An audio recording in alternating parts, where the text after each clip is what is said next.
This is the common collector or emitter-follower circuit on your screen.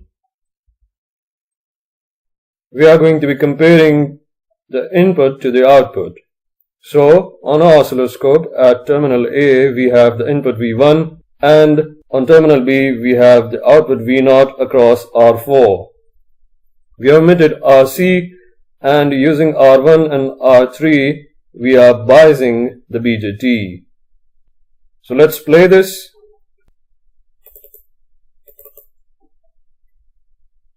Here you go. You can see the output, but do you see the input?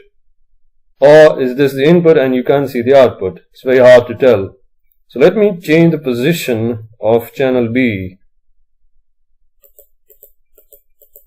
Now you see that both channel A and channel B were superimposed on each other.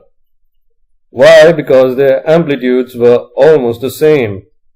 So were their frequencies.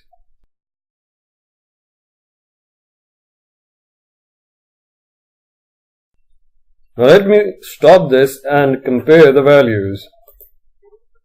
Let's go back a bit. And using the cursor, I'm going to examine the values. Look here at the value of channel A and here for the value of channel B. Notice how similar they are. So this proves that the emitter does follow the input signal, and this circuit definitely earns the name the emitter follower. You can see that the output is not phase inverted. You should try this on your own, tweak the values a bit and see what happens.